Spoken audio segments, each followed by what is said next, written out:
Today we are going to see our new chapter, that is surface area and volume. Okay. Surface area and volume आपने इससे पहले भी आप 5th 6th standard से शायद पढ़ रहे हो, जिसके अंदर काफ़ी अलग अलग अपने सरफेसेस के बारे में काफ़ी अलग अलग आप बोल सकते हो शेप्स के बारे में पढ़ा है। जैसे कोन पढ़ा है आपने, क्यूबॉइड, देन क्यूब, सिलेंडर, है ना, ये सब चीज़ें आपने ऑलरेडी पढ़ी है।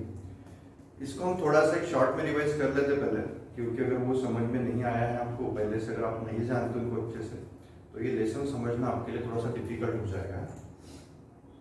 तो हम लोग थोड़ा सा एक रिवाइज कर लेते हैं। सरफेस एरिया एंड वॉल्यूम के अंदर हम लोग जो सरफेसेस पढ़ने वाले हैं उनको थोड़ा सा शॉर्ट में आपको बता देता हूँ। तो सबसे पहले तो हमें समझना है कि क्यूब क्या होता है ना।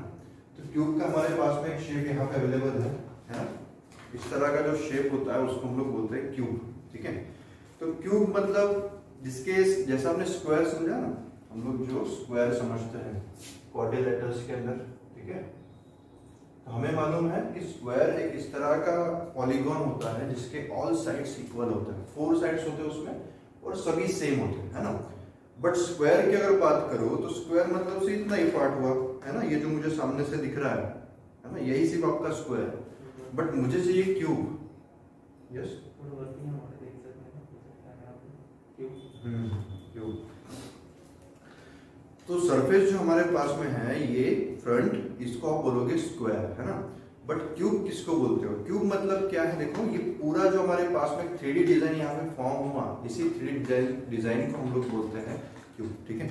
जिसको अगर आप देखोगे तो आपने इसमें पढ़ा है कि इसमें कितने सरफेसेस हैं, है ना।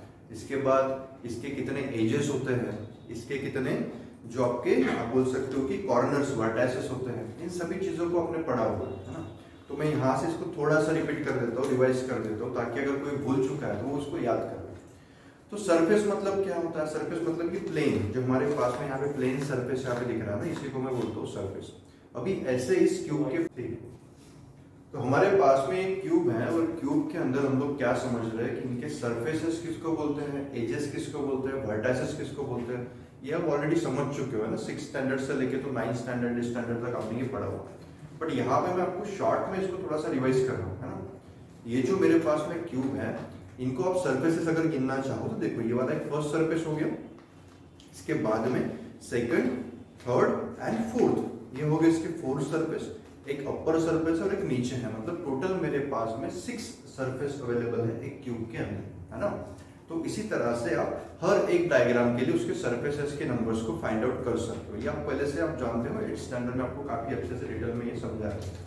इसके बाद इसके एजेस क्या होते हैं? तो एजेस मतलब देखो यहाँ पे जैसे ये वाला एक एज है ना। एज मतलब क्या होता है? 2 सरफेसेस जहाँ पे ज्वाइंट हो रहा है ना, उसको आप बोलते हो एज। तो जैसे यहाँ पे एक ज्वाइंट है मेरे पास में, तो फर्स्ट एज हो गया, सेकंड, थर्ड एंड फोर्थ, जिसमें मैं आपको क्यूब के बारे में थोड़ा सा यहाँ पे बता रहा हूँ। तो क्यूब मतलब ऐसा आपके पास में कोई 3D डिजाइन होता है जिसके अंदर 6 सरफेस होते हैं जो हमने देखे, और सभी सरफेस एकदम सेम होते हैं, है ना। जैसे स्क्वायर के अंदर उसके चारों साइड सेम होते हैं, सेम उसी तरह से एक क्यूब के अंदर उसके सभी 6 सरफेस एकदम सेम होते हैं, है ना। तो इसके अलावा हमने क्या देखा, इसके अंदर एजेस भी होते हैं। एजेस मतलब 2 सरफेस जहाँ पे ज्वाइन कर रहे हैं। जैसे आपका ये वाला एक एज हो गया, second edge, third edge and fourth edge. यहाँ पे फोर्थ एज हमें मिल गया, 5, 6, 7, 8, 9, 12, है ना। इस तरह से आप इनको गिन के इसके कितने एजेस है वो लिख सकते हो। ये आप ऑलरेडी पढ़ चुके हो, कुछ नया नहीं बता रहा हूँ, सिर्फ आपको एक इंट्रोडक्टरी पार्ट बता रहा हूँ ताकि आप जो आपने ऑलरेडी पढ़ा होगा उसको एक रिवाइज कर सको। इसके अलावा इनके वर्टाइसेस होते हैं। वर्टाइसेस मतलब देखो यहाँ पे जैसे ये हो गए 4 कॉर्नर्स है ना, 1, 2, 3, 4 and same in this side also 1, 2, 3, 4, means total 8 corners are there in this cube diagram. Okay, then there is another diagram that is cuboid, है ना। ये हमारे पास में क्यूबॉइड है। क्यूबॉइड के तो आप काफी एग्जांपल देखते हो। क्यूब का एग्जांपल आप कौन सा ले सकते हो? जो डायस आप खेलने के लिए यूज करते हो, है ना, वो डायस आपका होता है क्यूब। क्यूबॉइड क्या होता है? क्यूबॉइड आप काफी जगह पे देखते हो, आपके घर, आप अगर स्कूल में आते हो तो डस्टर आपने देखा है, वो एक क्यूबॉइड होता है। इसके अलावा आप जो कंपास यूज करते हो, है ना, वो भी एक क्यूबॉइड होता है। आपका मोबाइल फोन जो आप यूज करते हो हर रोज, वो भी एक क्यूबॉइड है ना। तो क्यूबॉइड और क्यूब में क्या डिफरेंस होता है? तो आप खुद ही देख लो यहाँ पे, है ना, ये हमारे पास में क्यूब है और ये हमारे पास में क्यूबॉइड है।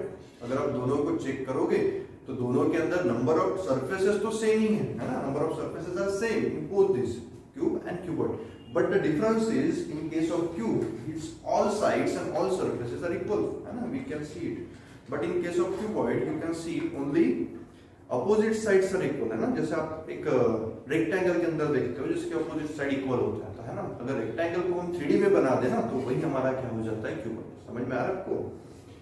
तो यहाँ पे हमने दो टॉपिक को कवर किया, क्यूब और क्यूबॉइड। इसके केस में भी सेम वही सरफेसेस को अगर आप गिनना चाहो तो ये हमारा हो गया first surface, second, third, fourth, fifth and this side is sixth one, है ना। तो यहाँ पे भी हमारे पास 6 सरफेस है क्योंकि ये दोनों डायग्राम लगभग सेम ही है ना। तो ये दोनों जो थे वो 6 सरफेस वाले हमारे पास में दो अलग अलग आप बोल सकते हो कि 3D डिजाइन्स थे, एक था क्यूब और एक था क्यूबॉइड। इसके अलावा और हमें क्या देखना है, जैसे आप यहाँ पे एक देख सकते हो ये हमारा कोन है। कोन तो आप सभी लोग इसको जानते ही हो, आइसक्रीम वगैरह हम लोग खाते हैं तो उसके ऊपर जो एक शेप बनता है वो शेप जो होता है वही हमारा कोन होता है, जैसा आप यहाँ पे देख रहे हो, है ना। कोन के अंदर आपको कुछ वर्ड सुनने को मिलेंगे, आप इनका यूज भी करोगे, तो ये हमें थोड़ा सा समझना है कि कौन से इसमें वर्ड है जो आपको यूज करना पड़ेगा। तो सबसे पहला तो एक वर्ड आपको यूज करना होता है स्लैंट हाइट। कौन सा वर्ड? Slant height. ये स्लैंट हाइट क्या होता है? अगर आप इसकी मतलब एक नॉर्मल आप हाइट अगर किसी भी चीज की लेना चाहो तो आप क्या लेते हो, एक परपेंडिकुलर डिस्टेंस लेते हो, है ना।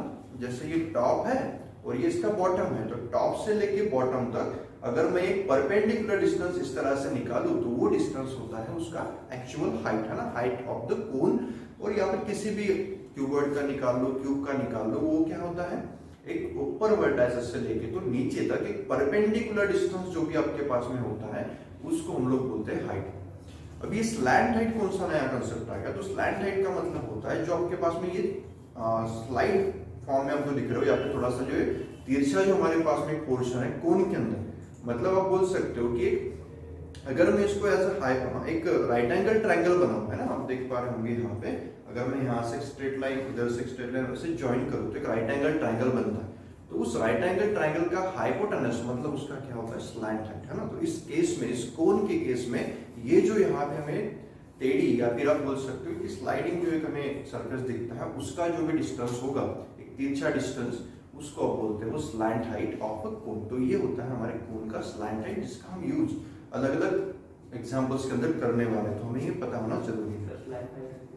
हाँ, स्लैंट हाइट को मैं क्या बता रहा हूँ, देखो फिर से एक बार, ये मेरे पास जो कोन है ना, ये कोन का परपेंडिकुलर जो हाइट होगा, मतलब ये टॉप से लेके तो बॉटम तक जो परपेंडिकुलर हाइट होती है कोन की, उसको आप नॉर्मल हाइट बोलते हो। अगर उसी तरह से नॉर्मल हाइट मैं इस क्यूबॉइड के लिए निकालना चाहूँ, है ना, अगर इस तरह का क्यूबॉइड है तो उसकी नॉर्मल हाइट ये वाली हो गई, है ना, ये परपेंडिकुलर डिस्टेंस। तो उसी तरह से इस कोन के लिए भी उसकी जो नॉर्मल हाइट होती है वो एक परपेंडिकुलर डिस्टेंस होता है from bottom to the top. But slant height क्या होती है, तिरछा डिस्टेंस। जो आपको ये जो दिख रहा है ना, ये वाला सरफेस, इसका डिस्टेंस अगर मैं यहाँ पे मेजर कर लेता हूँ तो वही डिस्टेंस होता है उसका स्लैंट हाइट, है ना। तो ये जो तिरछा डिस्टेंस हमारे पास में है उसका डिस्टेंस मतलब स्लैंट हाइट होता है, जिसका यूज हम लोग अलग अलग फॉर्मूले के अंदर करने वाले हैं जब सरफेस एरिया निकालने की बात होगी या कोन निकालने की बात होगी उसके। ठीक है। इसके अलावा एक और हमारे पास में डिजाइन होता है, एक डायग्राम होती है जिसको हम लोग बोलते हैं सिलेंडर, जो आप अपने घर पे भी देखते हो, आपके घर के अंदर भी सिलेंडर होता है जिसका यूज हम लोग गैस में, है ना, गैस वगैरह यूज करते हैं उसके ऊपर। तो ये जो सरफेस हमारे पास में यहाँ पे आप देख पा रहे होंगे, ये सरफेस है हमारा सिलेंडर। सिलेंडर के तो काफी सारे एग्जांपल आप अपने घर पे भी देखते हो। ये देखो मेरे पास में जो मार्कर पेन है ये भी क्या है, सिलेंडर है ना।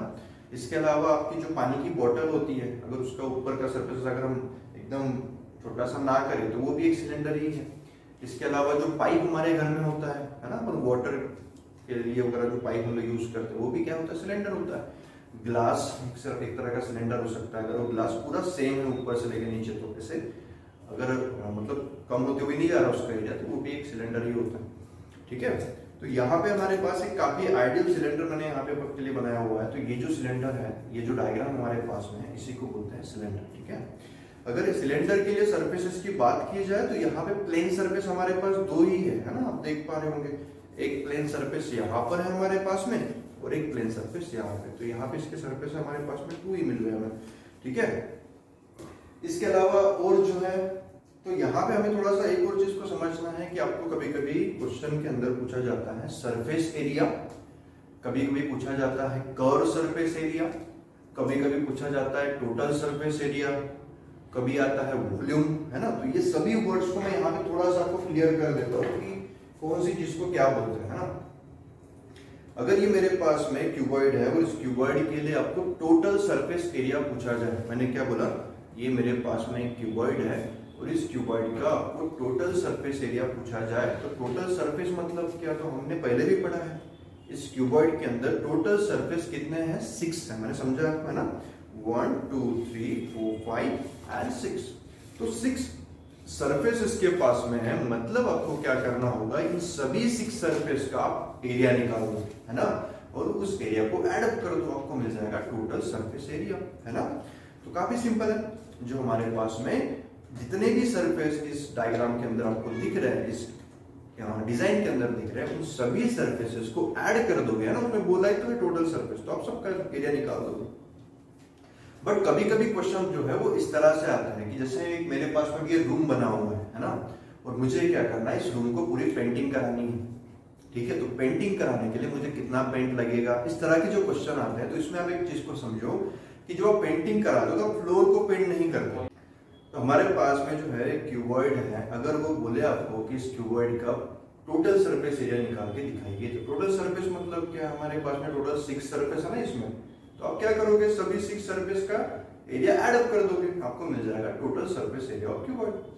बट अगर कभी कभी प्रॉब्लम इस तरह का आता है, जैसे मैंने आपको बताया कि मेरी रूम है ना, मैं किसी एक रूम के अंदर हूँ और रूम के अंदर की सभी दीवारों को मुझे पेंट कराना है, ऊपर का जो हमारा सीलिंग होता है उसको पेंट कराना है। बट आप क्या करते हो, फ्लोरिंग तो जो फ्लोर होता है नीचे, उसे तो पेंट ही नहीं कराता। तो इस केस में आपको जो एरिया निकालना होता है वो होता है हमारा एक लैटरल सरफेस एरिया, इसको आप क्या बोलते हो, लैटरल सरफेस एरिया, मतलब जो आपके सभी दीवारों का एरिया है वो वहां से निकल जाएगा। और उसके साथ साथ आप एक एरिया ऑफ रेक्टेंगल, क्योंकि ऊपर का जो हमारा सीलिंग है वो तो रेक्टेंगल के फॉर्म में होता है, तो उसका एरिया आपको अलग से निकालना होगा, दोनों का एडअप कर दोगे तो आप पूरा जो आपके रूम का एरिया है जो आप पेंट करा रहे हो वो आपको मिल जाएगा, है ना, समझ में आ रहा है। तो इस तरह के भी क्वेश्चंस हमारे पास में आते हैं, तो आपको क्वेश्चन को समझ के उसके बाद ही उसके ऊपर अप्लाई करना है कि आप किस तरह से उसको सॉल्व करोगे, ठीक है। तो यहाँ पे आपको टोटल सरफेस एरिया समझ में आ गया होगा और लैटरल सरफेस एरिया समझ में आ गया होगा। इसके साथ एक और वर्ड यूज होता है जिसको बोलते हैं हम लोग कर्व सरफेस एरिया। क्या बोलते हैं, कर्व सरफेस एरिया।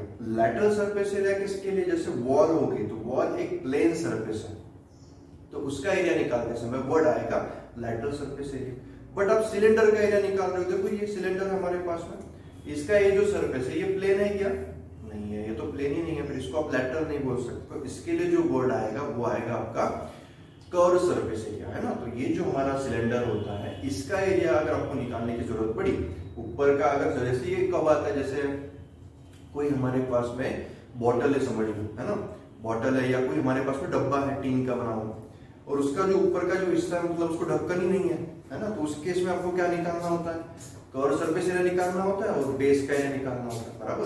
तो इस तरह की केस के अंदर जो आप एरिया यूज करोगे वो होता है हमारा कर्व सरफेस एरिया, समझ में आ रहा है।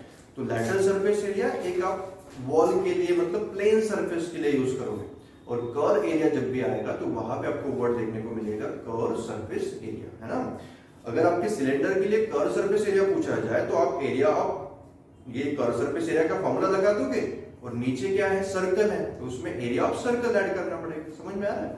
तो ये आपको थोड़ा सा प्रॉब्लम को देख के दिमाग को यूज करना है कि किस तरह की प्रॉब्लम है और किस तरह से आप इसको सॉल्व कर सकते हो, ठीक है। तो हमारे पास में जो हमारा लेसन है, lesson number 13 surface area and volume, इसके अंदर ये जो मैंने आपको समझाया अभी तक ये सब बेसिक था, ये आप ऑलरेडी जानते हो, बट काफी बच्चे इसको भूल चुके होते हैं, इसलिए मैंने यहाँ पे इसको थोड़ा शॉर्ट में रिवाइज कराया। अभी हम लोग जो है लेसन की तरफ बढ़ते हैं और इनको हमें देखना है कि लेसन में एक्चुअल में हमें क्या क्या पूछा हुआ। तो सबसे पहले तो आप लोग जो है जो भी आपके पास में फॉर्मूलेज हैं, जैसे क्यूब के रिलेटेड जितने भी फॉर्मूले हैं, क्यूबॉइड हो गया, उसके बाद कोन हो गया, स्फीयर हो गया, इन सबके जितने भी हमारे फॉर्मूलेज हैं उनको हमें समझ लेना है पहले। तो स्फीयर आपको पता ही है, स्फीयर मतलब क्या होता है, जो हम लोग जैसे बॉल होता है आपका, है ना, क्रिकेट में आप जो बॉल यूज करते हो फुटबॉल खेलते समय आप जो बॉल यूज करते हो वो क्या होता है हमारा, एक स्फीयर होता है। तो स्फीयर का भी एरिया वगैरह हमें निकालना है, तो उसके भी फॉर्मूलेज आपको लर्न करने हैं। आपके बुक में प्रोवाइडेड है, तो मैं यहाँ पे उनको लिखने में अपना टाइम वेस्ट हम लोग नहीं करेंगे। आपके टेक्स्ट बुक में सब दिया हुआ है, तो वहां से आप फॉर्मूले ले लो और वहां से उनको यूज कैसे करते हैं, अप्लाई कैसे करते हैं, उसको हम थोड़ा सा यहाँ पे समझते हैं। तो उसके लिए मैं क्या करता हूँ, आपके एक्सरसाइज में से क्वेश्चन आपको बता देता हूँ जो आपके एनसीईआरटी के बुक में दिया है एक्सरसाइज 13.1 के अंदर। ठीक है, तो कुछ एक दो एग्जांपल जितने यहाँ पे पॉसिबल हो पाएंगे हम लोग ले लेते हैं। ठीक है, तो सबसे पहला जो हमारा एक एग्जांपल दिया हुआ है एक्सरसाइज 13.1 के अंदर, इसको मैं अभी पढ़ रहा हूँ, आप थोड़ा अच्छे से ध्यान दीजिए और इसको मैं समझने की कोशिश करेंगे कैसे इसको सॉल्व कर सकते हैं। तो 13.1 में फर्स्ट क्वेश्चन हमें कुछ दिया हुआ है, तो उसने बोला है कि सबसे पहले तो पाई की वैल्यू इस क्वेश्चन के अंदर 22/7 यूज करो। ठीक है,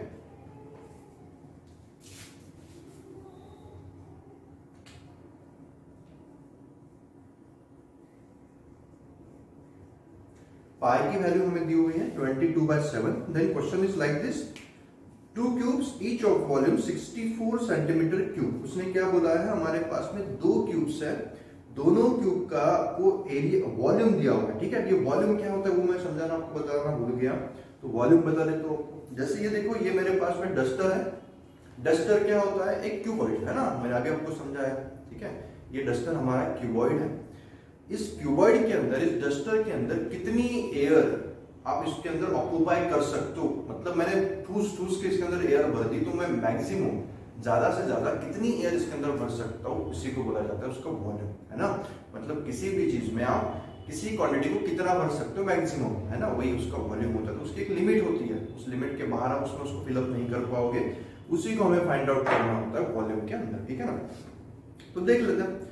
तो सबसे पहले उन्होंने बोला है कि two cubes each of volume 64 centimetre cube are joint end to end. उसने बोला है कि हमारे पास में दो क्यूब्स है, मैं यहां पे बना देता हूं, ये हो गया मेरा फर्स्ट क्यूब, ठीक है, और ये हो गया मेरा सेकंड क्यूब। और उसका बोलना है कि दोनों cube same area, same volume क्या है, 64। वॉल्यूम का जो आपको एक और चीज आपको बता देता हूं कि जब भी एरिया की बात करी जाए क्वेश्चन के अंदर, एरिया कोई भी रहे, lateral surface area, curve surface area, total surface area, जब भी एरिया की बात होगी आपको हमेशा यूनिट लिखना है सेंटीमीटर का स्क्वायर अगर वैल्यू सेंटीमीटर में दी है, मीटर का स्क्वायर अगर वैल्यू मीटर में दी है। समझ में आ रहा है, मतलब जब भी आप एरिया की बात करोगे उसका यूनिट सेंटीमीटर स्क्वायर या फिर मीटर स्क्वायर इस तरह का ही होना चाहिए, इसके अलावा कोई अलग यूनिट नहीं दोगे। वही बात अगर वॉल्यूम की करी जाए, है ना, किसी भी डायग्राम में वॉल्यूम की बात करी जाए तो आपका यूनिट हो जाएगा सेंटीमीटर क्यूब, और अगर मीटर में दिया है तो आप लिखोगे मीटर क्यूब। ये चीज आपको हमेशा के लिए ध्यान में रखनी है।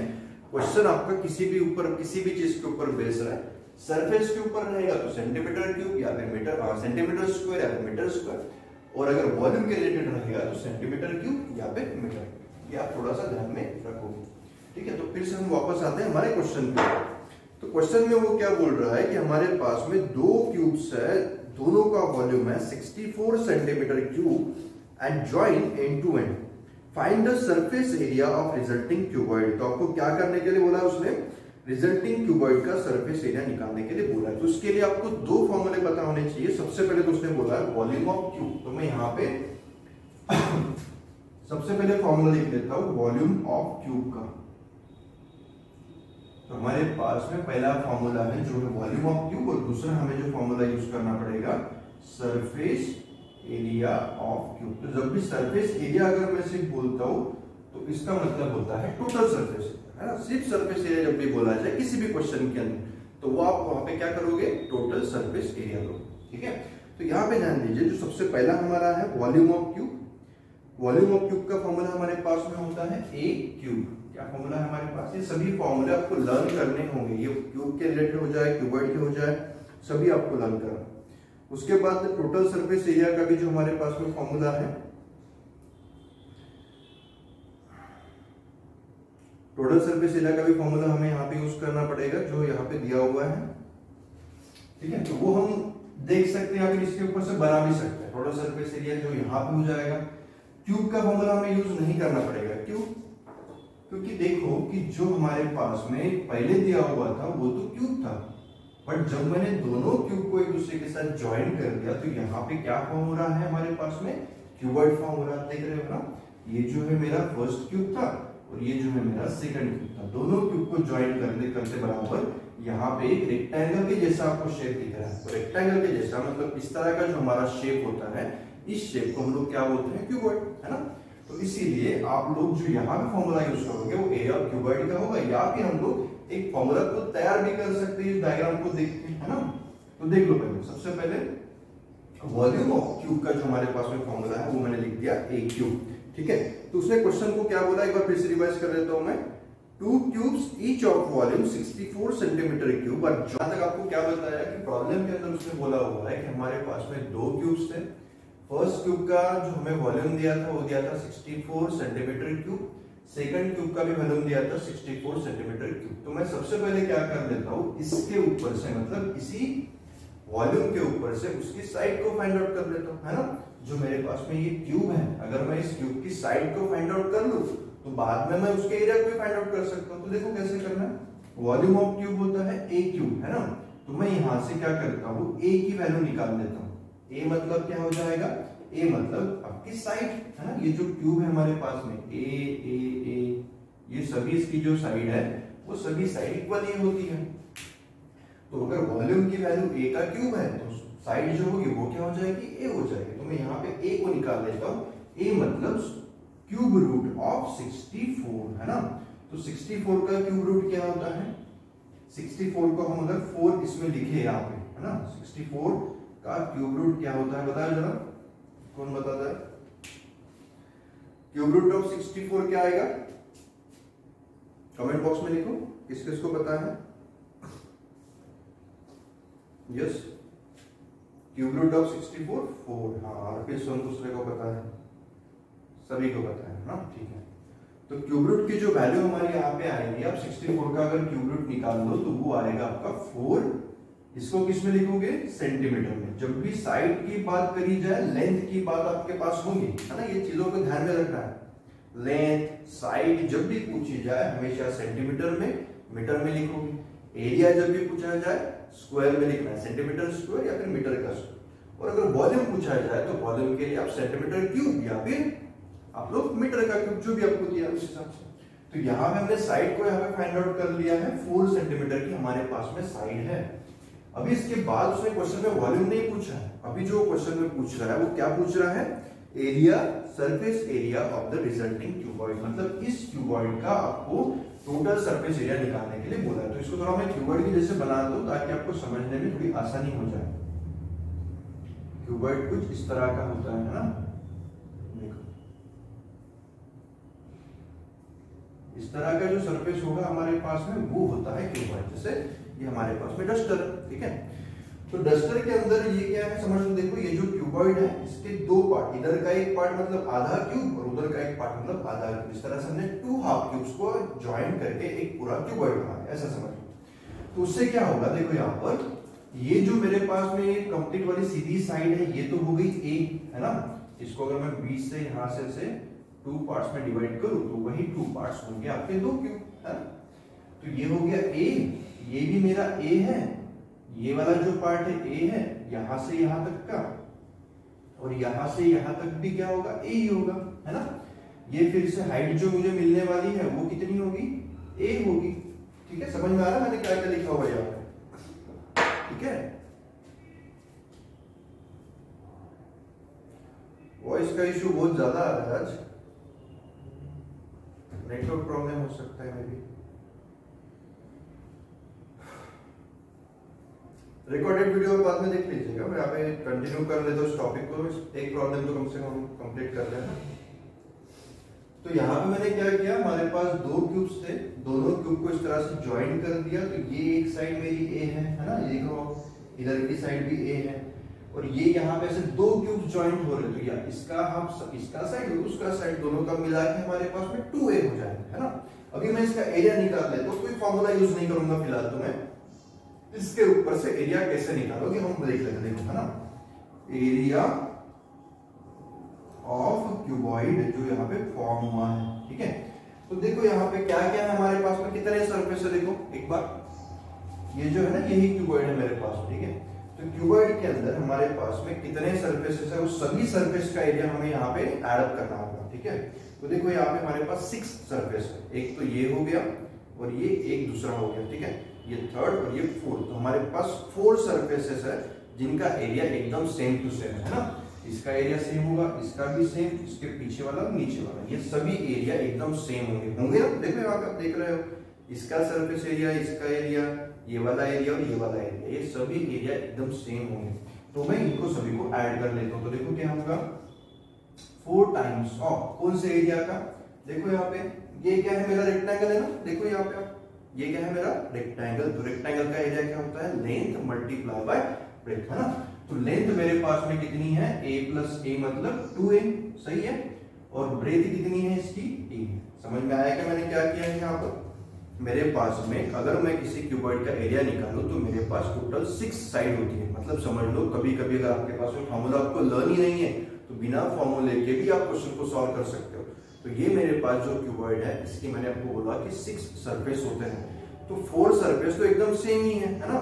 तो अगर एक सरफेस का एरिया निकाल लो और उसको 4 से मल्टीप्लाई कर दो तो आप क्या कर लोगे, इन सभी 4 सरफेस का एरिया निकाल लोगे। तो वही मैंने किया, 2a इंटू a, मतलब ये जो है मेरा सामने वाला सरफेस, इसका एरिया निकला, इसको मल्टीप्लाई बाय 4 कर। इसके अलावा ये 2 सरफेस बच रहे हैं, देख रहे हो आप, ये छोटा वाला सरफेस और इधर का सरफेस, ये दोनों भी सरफेस एकदम सेम है, तो इनका एरिया भी हाँ ठीक है।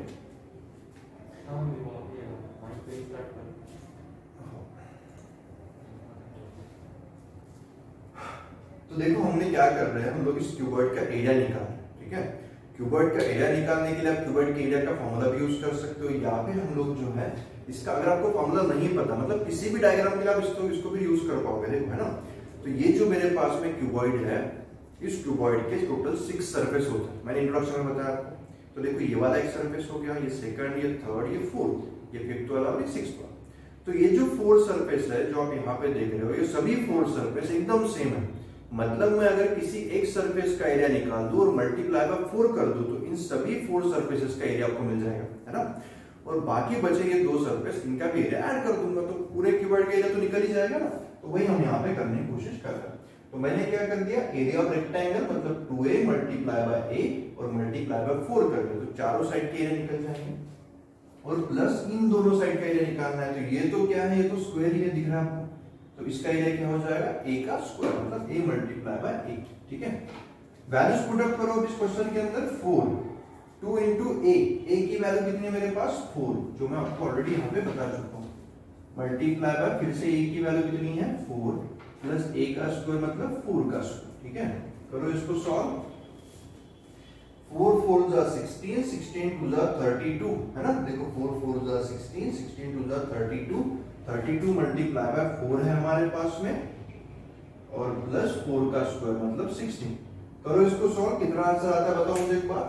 32 साइड का एरिया ऐड कर चुका हूं, बट इनका हमने एरिया जो है वो 2 टाइम्स नहीं किया ना, इनका भी तो एरिया 2 टाइम्स करना होगा। देखो मैंने आपको बताया कि ये जो हमारे पास में क्यूबॉइड है, क्यूबॉइड की ये जो 2 सरफेस है ये भी तो लेने होंगे, हमने सिर्फ एक ही सरफेस लिया हुआ, तो ये दूसरा सरफेस हमें यहाँ पे ऐड करना होगा, मतलब 16 इंटू 2 ये हो जाएगा, तो 128 प्लस ये 32। अभी इसको ऐड करो, देखो कितना आएगा। हमने सिर्फ 4 सरफेस और 1 मतलब 5 सरफेस का ही एरिया लिया था, एक 6th वाला सरफेस हमारा यहाँ पे हमने नहीं लिया था, है ना। तो टोटल जो हमारा आंसर आएगा वो कितना आना चाहिए बताओ एक बार। हाँ अभी जो आंसर आ रहा है वो आपका 160 आना चाहिए अरबित, हाँ 160 सेंटीमीटर स्क्वायर, क्योंकि हमने सिर्फ 5 सरफेसेस का एरिया लिया। देखो यहाँ पे मैंने 4 मल्टीप्लाई बाय किया मतलब 4 सरफेस का एरिया निकला, बट यहाँ पे मैंने सिर्फ एक ही सरफेस का एरिया ले लिया था। हमें कितने एरिया लेने हैं 2, है ना, ये थोड़ा सा ध्यान रखना। तो 2 टाइम्स ऑफ 16 अगर आप ले लोगे तो वो हो जाएगा 32, और 128 में 32 अगर हम ऐड कर देंगे तो ये आंसर हमारा आना चाहिए 160 सेंटीमीटर स्क्वायर। तो यहाँ पे सेंटीमीटर स्क्वायर लिखना काफी इंपॉर्टेंट है, ए की वैल्यू निकाली थी उस समय सेंटीमीटर लिखना काफी इंपॉर्टेंट है। इन सभी चीजों के ऊपर आपके मार्क्स होते हैं, है ना। और जो आपने किया वो भी आपको डायग्राम के फॉर्म में दिखाना जरूरी होता है। फिर अगर आपने डायग्राम में दिखा दिया, जैसे मैंने यहाँ पे दिखा दिया ए, तो उसका भी आप डायरेक्टली क्वेश्चन के अंदर यूज कर सकते हो। बट आपने डायग्राम में नहीं दिखा और डायरेक्ट आप यहाँ पे 2a into a ले रहे हो, तो फिर थोड़ा सा कंफ्यूजन होता है चेकिंग करने वाले के दिमाग में, है ना। तो इन सभी चीजों को भी आपको ध्यान में रखना है और आप उसके बाद ही क्वेश्चंस को सॉल्व कर सकते हो, ठीक है। तो यहाँ पे हमने फर्स्ट वाला जो क्वेश्चन था वो यहाँ पे कवर कर लिया है। तो आई होप आपको जो फर्स्ट क्वेश्चन था इसमें कोई दिक्कत अभी नहीं होनी चाहिए, ठीक है।